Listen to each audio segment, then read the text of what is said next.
GT Holidays, South India's #1 travel brand. You know you are special when you're with GT Holidays. கவலையின்றி சுவாசியுங்கள். உலகின் தலை சிறந்த மருத்துவர்கள் நுரையீரல் புற்றுநோய் சிகிச்சை அளிக்கிறார்கள். தங்கம் புற்றுநோய் சிகிச்சை மையம், நாமக்கல் மற்றும் கான்பூர். இது முழுமையாக இந்த புயல் கரையை கடந்த பின்புதான் கடலின் சீற்றம் அப்படிங்கிறது படிப்படியாக குறையும். அது வரைக்கும் மீனவர்கள் கடலுக்கு செல்லாமல் இருப்பதுதான் நல்லது. குறிப்பாக அறிவிப்புகள் மாறி மாறி வருது, புயல் உருவாவதில் தாமதம் என்று மீனவர்கள் ஒரு அருகில் சென்று மீன் பிடித்துட்டு கொண்டு வந்துடுறன்ட்டு கடலுக்கு அவசரப்பட்டு சென்று விடக்கூடாது. குறிப்பா கரையை கடக்கக்கூடிய பகுதிகளில் அதீத கனமழை பொழிவுக்கும் குறுகிய நேரத்துல தீவிர மழைக்கும் வாய்ப்புகள் இருக்கு. மற்றபடி நிச்சயம் அளவிற்கு சென்னைக்கு பெருமழையை கொடுக்காது. டிசம்பர் இறுதியில் 20ஆம் தேதிக்கு பிறகு மீண்டும் ஒரு வலுவான சலனம் உருவாவதற்கான வாய்ப்புகள் இருக்கு.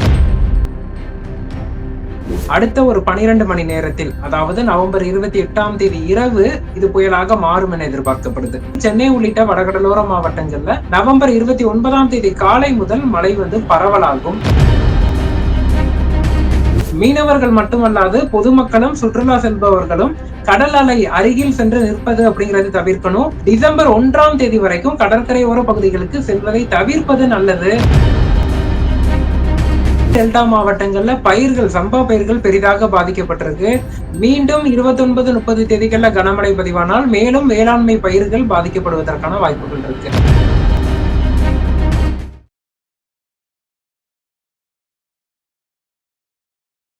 1000 ரூபா பொருள் 100 ரூபாய், 100 ரூபா பொருள் 5 ரூபாய். ஆமாங்க, உங்கள் கிங் டிவி 200 கோடி பார்வையாளர்களை கலந்து பயணிப்பதால் யூடியூப் ஷாப்பிங் அனுபவத்தை கொடுத்திருக்கிறது. பிளிப்கார்ட், மிந்த்ராவில் 90% ஆஃபர், 70% ஆஃபர், 60% ஆஃபர்னு நம்ம கிங் டிவி வியூவர்ஸ்க்கு அள்ளி தராங்க. இதில் டேக் ப்ராடக்ட்ங்கிற இடத்தை கிளிக் பண்ணுங்க. உங்களுக்கு பிடிச்ச ப்ராடக்டை இன்றே ஆர்டர் செய்து இந்த சந்தோஷத்தை கொண்டாடுங்கள். கிங் டிவி நேயர்களுக்கு வணக்கம். பெங்கால் புயல் ஒரு 2 தினங்களாக அனைத்து ஊடகங்கள்லயும் தொடர்ந்து நம்ம பார்த்துக்கிட்டு இருக்கோம். அப்டேட் என்ன அப்படின்னு சொல்லிட்டு புயல் வருது அப்படின்னு சொல்லி அது ரொம்ப ஸ்லோவா கரையை கடக்கிறது, தாழ்வு மண்டலமாக வலுப்பெற்றிருக்கிறது, அங்க இருக்கு இங்க இருக்கு, இலங்கை திரிகோணமலை நோக்கி போகுது அப்படின்லாம் செய்திகளை பார்க்கும்போது புயல் வருதா, எப்ப புயல் வரும், எப்ப கரையை கடக்கும், மழை எங்க அதிகமா இருக்கும், மழை பெய்யுமா பெய்யாதா, நேற்று அதிக கனமழை இருக்கும்னு சொல்லியிருந்தீங்களே அப்படின்னு பல்வேறு சந்தேகங்கள் இருக்கும். அதெல்லாம் தான் நம்ம கேட்டு தெரிஞ்சுக்க போறோம். இதற்காக சிறப்பு விருந்தினர் டெல்டா வெதர்மேன் ஹேமச்சந்திரன். வணக்கம். வணக்கம். எப்படி இருக்கீங்க? நல்லா இருக்கேன். நீங்க எப்படி இருக்கீங்க? நல்லா இருக்கேன். ரொம்ப பிஸியா இருக்கீங்கன்னு தெரியுது ஊடகங்கள்ல பார்க்கும்போது. நான் முன்னாடியே சொன்ன மாதிரிதான், புயல் வருது, கரையை கடக்க இருக்கு, அது இவ்வளவு கிலோமீட்டர் வேகத்துல போயிட்டு இருக்கு அப்படின்னு ஒவ்வொரு அப்டேட்டா நம்ம பாத்துக்கிட்டே இருக்கும்போது ஒரு இடத்துல சோர்வடைவோம் இல்லையா? புயல் வருதா இல்லையா, மழை வருமா இல்லையா, எங்க மழை வரும் அப்படின்னு அந்த நிலைமையிலதான் இப்போதைக்கு மக்கள் இருப்பாங்க அப்படிங்கறத தெரிஞ்சுக்க முடியுது. தற்போதைய பெங்கால் புயலின் நிலை என்ன? வட இலங்கை மற்றும் அதனை ஒட்டிய தென்மேற்கு வங்கக்கடல் பகுதிகளில் ஒரு ஆழ்ந்த காற்றழுத்த தாழ்வு மண்டலம் நிலவி வருது. அடுத்த ஒரு 12 மணி நேரத்தில், அதாவது நவம்பர் 28ஆம் தேதி இரவு இது புயலாக மாறும் என எதிர்பார்க்கப்படுது.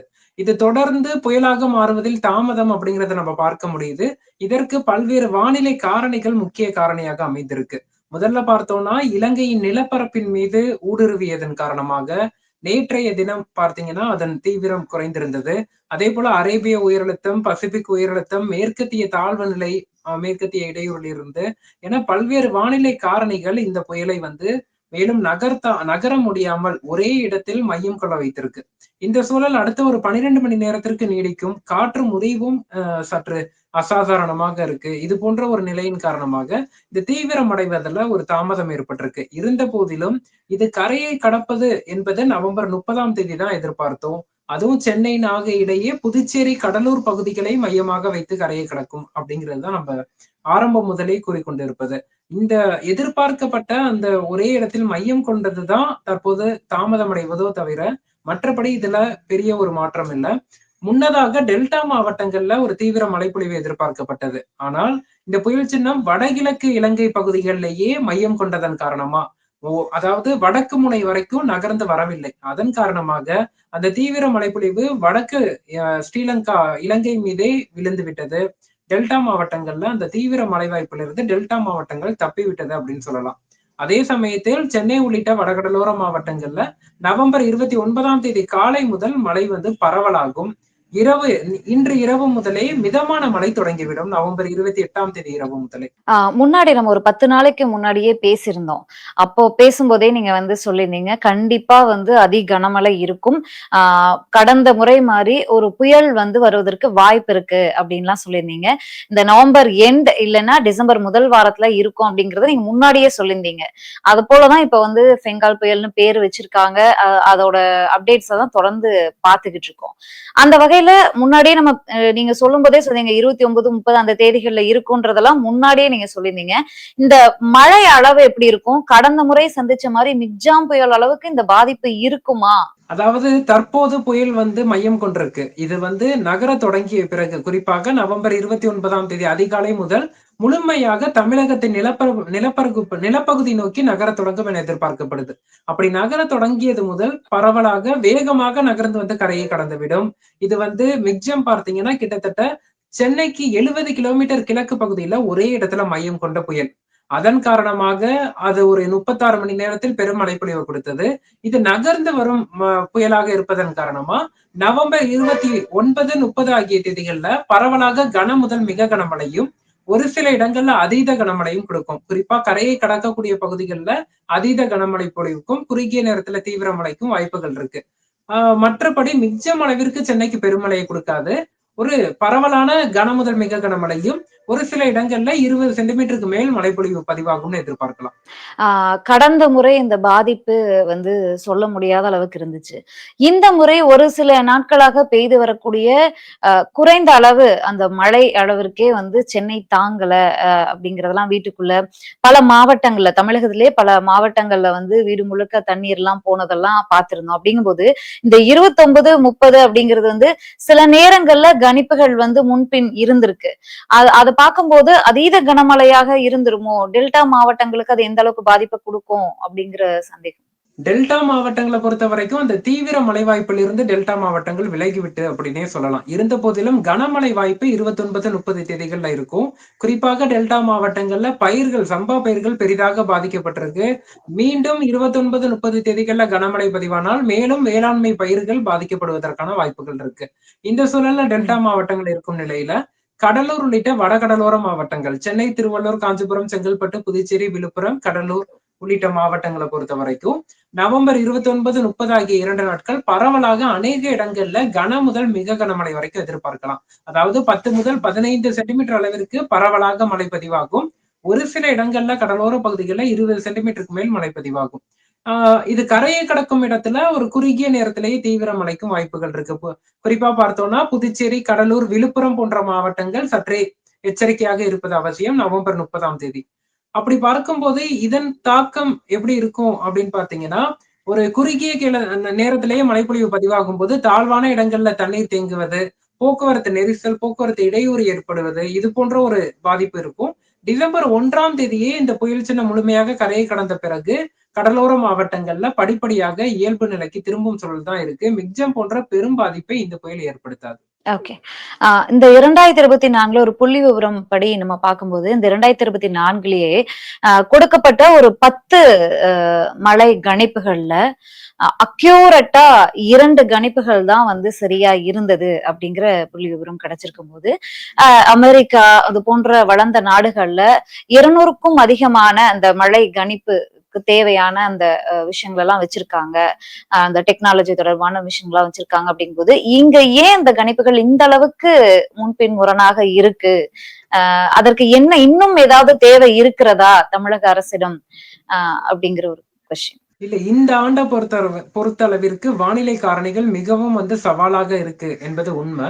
இது வந்து இந்த ஆண்டின் அமைப்பு அப்படி இருக்கு. அதாவது உருவாகக்கூடிய லானினா மற்றும் உருவாகக்கூடிய எதிர்மறை ஐஓடி ஆண்டாக இருக்கு. எல்லினோவிலிருந்து வரக்கூடிய லானினா ஆண்டாக அமைந்திருக்கு. அதுவும் முழுமையான லானினா உருவாகவில்லை. இது போன்ற பல்வேறு வானிலை காரணிகளின் காரணமாக இந்த ஆண்டு ஒரு நீண்ட கால அறிக்கைகள், நிகழ்நேர அறிக்கைகள் என அனைத்து அறிக்கைகள்லுமே சற்று சவாலாக தான் இருக்கு. இது இயல்பான ஒன்று. நம்ம வந்து வெப்பமண்டல நாடாக இருக்கிறோம். அதுவும் குறிப்பாக நிலநடுக்கோட்டுக்கு அருகில் இருக்கிறோம். அப்படி இருக்கும்போது நம்மை போன்ற பகுதிகளில் அதே அமெரிக்கா, ஈரோப் மற்றும் கனடா போன்ற நாடுகளும் கணினி சார்ந்த தரவுகளை வெளியிடுறாங்க. அவர்களின் கணிப்புகளும் இந்த பகுதிக்கு தவறாகிட்டு வர்றதுதான் தொடர்ந்து பார்க்க முடியுது. குறிப்பாக அமெரிக்காவின் GFS என்ற கணினி சார்ந்த தரவுகள் பார்த்தீங்கன்னா, இந்த புயல் சின்னம் தமிழகத்திற்கே வருவதற்கு வாய்ப்பில்லை என்பதை இன்று காலை வரைக்கும் காண்பித்துட்டு இருந்துச்சு. முழுமையாக வங்கதேசம் நோக்கிதான் நகரும் அப்படிங்கிறதுதான் தொடர்ந்து அந்த கணினி சார்ந்த தரவின் தரவுகளா இருந்துச்சு. ஆனா இந்த புயல் சின்னம் தமிழகத்திற்கு மட்டும்தான், இது குறிப்பாக சென்னை, நாகை இடையே புதுச்சேரி, கடலூர் பகுதிகளை தான் மையமாக வைத்து கரையை கடக்கும் என்பதை நம்மளால முன்கூட்டியே கணிக்க முடிஞ்சிச்சு. அப்படி பார்க்கும்போது நம்மள்ட்ட இருக்கக்கூடிய கருவிகளே போதுமானது. இந்த ஆண்டு குறிப்பிட்டு வானிலை காரணிகள் சற்று சவாலா இருக்கு. இது இந்த ஆண்டுக்கான ஒரு வானிலை நிலைதானோ தவிர இது முழுமையான ஒரு அமைப்பு கிடையாது. ஓகே. இந்த பெங்கால் புயல் அப்படிங்கிறது கரெக்டா எந்த இடத்துல கரையை கடக்க இருக்கிறது? சென்னைக்கும் நாகைக்கும் இடையே, இன்னும் சொல்லணும்னா மகாபலிபுரத்திற்கும் நாகப்பட்டினத்திற்கும் இடையே புதுச்சேரி, கடலூர் பகுதிகளை மையமாக வைத்து கரையை கடக்கும்னு எதிர்பார்க்கலாம். புதுச்சேரி, கடலூர் மாவட்டத்தை மையமாக வைத்து கரையை கடக்கும்னு எதிர்பார்க்கலாம். இது கரையை கடக்கும் போது எந்தவித காற்று பாதிப்பையும் ஏற்படுத்தாது. தரை காற்றின் வேகம் அதிகரித்து காணப்படும். குறிப்பாக சென்னை, திருவள்ளூர், காஞ்சிபுரம், செங்கல்பட்டு, புதுச்சேரி, விழுப்புரம், கடலூர், மயிலாடுதுறை, நாகப்பட்டினம், திருவாரூர் உள்ளிட்ட மாவட்டங்கள்ல நவம்பர் 29, 30 ஆகிய தேதிகள்ல தரைக்காற்றின் வேகம் 40 முதல் 50 கிலோமீட்டர் வேகத்திற்கு செல்வதற்கான வாய்ப்புகள் இருக்கு. இந்த தரைக்காற்று எந்தவித பாதிப்பையும் ஏற்படுத்தாது. அசாதாரணமாக வடக்கு திசையிலிருந்து வீசும், பிறகு மேற்கு திசையிலிருந்து வீசும் இந்த தரைக்காற்று. மழைப்பொழிவை பொறுத்தளவுக்கு சென்னை, திருவள்ளூர், காஞ்சிபுரம், செங்கல்பட்டு உள்ளிட்ட மாவட்டங்கள்ல பரவலாக அநேக இடங்கள்ல கன முதல் மிக கனமழையை நம்ம எதிர்பார்க்கலாம். நவம்பர் 29, 30 ஆகிய தேதிகள்ல ஓரிரு இடங்கள்ல கடலோர பகுதிகளில் அதீத கனமழையாக 20 சென்டிமீட்டர் கிட்ட மழை பதிவாகலாம். ஆனால் இந்த மழைப்பொழிவு பாதிப்பை கொடுக்கக்கூடிய அளவிற்கு பெருமழை பொழிவாக அமையாது. விழுப்புரம், கடலூர், புதுச்சேரி பகுதிகளில் அதீத கனமழைக்கான வாய்ப்புகள் இருக்கு. நவம்பர் 29, 30 ஆகிய தேதிகள்ல ஒரு சில இடங்கள்ல குறுகிய நேரத்துல தீவிர மழைக்கும் வாய்ப்புகள் இருக்கு. ஓகே.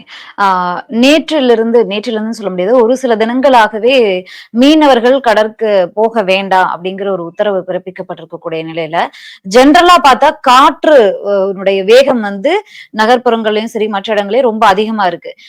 கடலை பொறுத்த வரைக்கும் கடல்கள் ரொம்ப சீற்றமாவே காணப்படுது. அந்த கருப்பு நிறத்திலையும் இருக்கிறது அப்படிங்கிறதுனால இவங்களுடைய தொழில் பாதிப்பும் இருக்கு. இதற்கு என்ன காரணம்? இது இன்னும் எத்தனை நாளைக்கு வரைக்கும் நீடிக்கும்? அதாவது நமக்கு மிக அருகில் கிட்டத்தட்ட நாகப்பட்டினத்திலிருந்து 300 கிலோமீட்டர் தொலைவில் தான் இந்த புயல் நேற்று முதலே நிலை கொண்டிருக்கு. ஆனால் நகராமல் ஒரே இடத்தில் நிலை கொண்டுள்ளது. சென்னையிலிருந்து 500 கிலோமீட்டர் தெற்கே தென்கிழக்கே தான் மையம் கொண்டிருக்கு. இப்படி மிக அருகில் மையம் கொண்டிருப்பதன் காரணமாக கடல் சீற்றம் அப்படிங்கிறது மிக அதிகமா இருக்கு. வடகடலோர மாவட்டங்களான சென்னை முதல் நாகை வரையிலான பகுதிகளில் நவம்பர் 30ஆம் தேதி, டிசம்பர் 1ஆம் தேதி காலை வரைக்குமே கடல் சீற்றம் அதிகமாக இருக்கும்.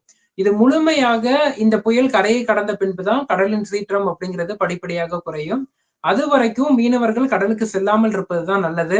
குறிப்பாக அறிவிப்புகள் மாறி மாறி வருது, புயல் உருவாவதில் தாமதம் என்று மீனவர்கள் ஒரு அருகில் சென்று மீன் பிடித்துட்டு கொண்டு வந்துடுறன்ட்டு கடலுக்கு அவசரப்பட்டு சென்று விடக்கூடாது அப்படிங்கிறதுதான் தற்போதைய நிலையில அறிவுறுத்தல். ஓகே. நம்ம இந்த செய்திகள்லாம் பார்க்கும்போது ஊடகங்கள் என்ன பண்ணுவாங்க அப்படின்னா, அந்த கடலோரங்கள்ல எப்படி இருக்கு, கடல் அலை சீற்றங்கள் எப்படி இருக்கு, கடல்புற பகுதிகள் இப்ப எப்படி இருக்கு அப்படின்னு செய்திகளுக்காக படம் பிடிக்க போவாங்க இல்லையா? அந்த நேரத்துல அங்க செல்ஃபி எடுக்கிறதுக்கு நிறைய பேரு நிக்கிறத, அவங்க போய் அந்த அலை அருகில போய் நிக்கிறதையெல்லாம் நம்ம பார்த்துக்கிட்டு இருக்கோம். இதெல்லாம் எந்த அளவுக்கு ஆபத்தானது? எதையும் உணராம அவங்க போய் நிக்கிறாங்களா? இல்ல நார்மலைஸ் தானா? இது உண்மையிலேயே ஆபத்தை உணராமல் அந்த செல்ஃபி எடுக்கணுங்கிற ஆர்வத்துல போய் நிக்கிறாங்க. இது அப்படிதான் நம்ம பார்க்கணும். ஒரு உதாரணத்துக்கு கடந்த 2 நாட்களுக்கு, சில நாட்களுக்கு முன்பு திருச்செந்தூர் யானையின் அருகே செல்ஃபி எடுக்கும்போது ஒரு பிரச்சனையானது. அதே போன்ற ஒரு தீவிரமான ஒரு பிரச்சனையை இது ஏற்படுத்தும். ஏன்னா கடல் அலையின் தீவிரம் அப்படிங்கிறதும் கடல் சீற்றமும் மிக அதிகமாக இருக்கும். செல்ஃபி எடுப்பாங்க, அந்த சீற்றத்துல குளிக்க செல்லணும்ட்டு மறுபடியும் போய் குளிச்சுட்டு வந்துடலாம் கொஞ்ச தூரத்துலன்னு குளிக்க போவாங்க. சோ மீனவர்கள் மட்டுமல்லாது பொதுமக்களும் சுற்றுலா செல்பவர்களும் கடல் அலை அருகில் சென்று நிற்பது அப்படிங்கிறது தவிர்க்கணும். பல்வேறு இடங்கள்ல கடல் அரிப்பு ஏற்படுவதற்கும் வாய்ப்புகள் இருக்கு. இந்த அலை அதிகமாக மண்ணை அரித்து கொண்டு செல்வதற்கும் வாய்ப்புகள் இருக்கு. அதன் காரணமாக பொதுமக்கள் டிசம்பர் 1ஆம் தேதி வரைக்கும் கடற்கரையோர பகுதிகளுக்கு செல்வதை தவிர்ப்பது நல்லது. அறிவிப்புகள் மாறி மாறி வரலாம். இது ஆழ்ந்த காற்றழுத்த தாழ்வு மண்டலம் என்றாலே அது புயலுக்கு சற்று சமமான ஒன்றுதான். ஆழ்ந்த காற்றழுத்த தாழ்மண்டலம் புயலாக மாறணும்னா மையத்தை நோக்கி 60 கிலோமீட்டருக்கு மேல் காற்றின் வேகம் வீசணும். அவ்வளவுதான் மாற்றமோ தவிர இதுல பெரிய வித்தியாசம் இல்லை. அதன் காரணமா சற்று எச்சரிக்கையாக இருப்பதுதான் நல்லது. அந்த காற்றழுத்த தாழ்வு மண்டலம் அப்படிங்கிறது 2 கிலோமீட்டர் வேகத்துலதான் நகர்ந்துட்டு இருக்கு அப்படிங்கிற ஒரு செய்தியை பார்த்தோம். இது வலுப்பெறுவதற்கு எவ்வளவு நாட்கள் ஆகும், இல்ல கால நேரங்கள் தான் ஆகும்? அதாவது வலுப்பெறுவது அப்படிங்கிறது தாமதம் அடைவதற்கு பல்வேறு வானிலை காரணிகள், குறிப்பாக பார்த்தோம்னா இலங்கையின் நிலப்பரப்பு மற்றும் மேற்கத்திய இடையூறு, அரேபிய உயரழுத்தம், பசிபிக் உயரழுத்தம் மற்றும் மேற்கத்திய தாழ்வு நிலை என பல்வேறு வானிலை காரணிகள்ல மாட்டிக்கொண்டிருக்கு. தற்போதுதான் புயல் கடல் பகுதிக்கு நகர்ந்திருக்கு. வரக்கூடிய மணி நேரங்கள்ல இன்று இரவுக்குள் புயலாக மாறலாம். புயலாக மாறாவிட்டாலும் இது ஆழ்ந்த காற்றழுத்த தாழ்வு மண்டலமாகவே கரையை கடந்தாலும், ஒரு புயல் சின்னம்னு சொல்லுவோம் ஆழ்ந்த காற்றழுத்த தாழ்வு மண்டலத்தை, புயல் சின்னமாகவே கரையை கடந்தாலும் எதிர்பார்க்கப்பட்ட மழை சென்னை முதல் கடலூர் வரையிலான பகுதிகளுக்கு கொடுத்துவிடும். குறிப்பாக புதுச்சேரி, கடலூர் பகுதிகளுக்கு நம்ம நல்ல மழை பொழிவை நம்ம எதிர்பார்க்கலாம். ஓகே, இந்த புயல் கரையை கடந்த பிறகு என்ன பாதிப்புகள் இருக்கும்? அதீத மழை எதிர்பார்க்கலாமா, இல்ல எப்படி இருக்கும்? புயல் கரையை கடந்த பிறகு வடக்கு உள் மாவட்டங்கள், மத்திய உள் மாவட்டங்கள்ல கனமழை எதிர்பார்க்கலாம். திருவண்ணாமலை, வேலூர், ராணிப்பேட்டை, திருப்பத்தூர், கிருஷ்ணகிரி, சேலம், தருமபுரி போன்ற மாவட்டங்கள் எல்லாம் பரவலாக மழைப்பொழிவை நம்ம எதிர்பார்க்கலாம். கனமழையாகவும் இருக்கக்கூடும். டிசம்பர் 1-2 தேதிகள்லையும் ஈரப்பதம் மிகுந்த கிழக்கு திசை காற்றை ஈர்த்து சென்னை உள்ளிட்ட வடகடலோர மாவட்டங்கள்ல இந்த புயல் சின்னம் மழையை கொடுக்க வாய்ப்பு இருக்கு. ஓகே, 2025 புத்தாண்டு எப்படி இருக்கும்? புத்தாண்டு தருணத்துல மழைக்கான வாய்ப்புகள் எப்படி இருக்குன்னு பார்க்கணும். ஆனா டிசம்பர் இறுதியில் 20ஆம் தேதிக்கு பிறகு மீண்டும் ஒரு வலுவான சலனம் உருவாவதற்கான வாய்ப்புகள் இருக்கு. அது குறித்து நம்ம அடுத்தடுத்த வாரங்கள்ல பார்க்கலாம். ஓகே, கண்டிப்பா 29, 30 தேதிகள்ல அதிக கனமழை இருக்கிறதுக்கு வாய்ப்பு இருக்கு. வானிலை அறிவிப்பு வரும் வரை மீனவர்களும் கடலுக்கு போக வேண்டாம், காத்துருங்க அப்படிங்கிற தகவல்களையும் பகிர்ந்திருக்கீங்க. நன்றி சார். நன்றி. நன்றி. GT Holidays, South India's #1 travel brand. You know you are special when you're with GT Holidays. கவலையின்றி சுவாசியுங்கள். உலகின் தலை சிறந்த மருத்துவர்கள் நுரையீரல் புற்றுநோய் சிகிச்சை அளிக்கிறார்கள். தங்கம் புற்றுநோய் சிகிச்சை மையம், நாமக்கல் மற்றும் கான்பூர்.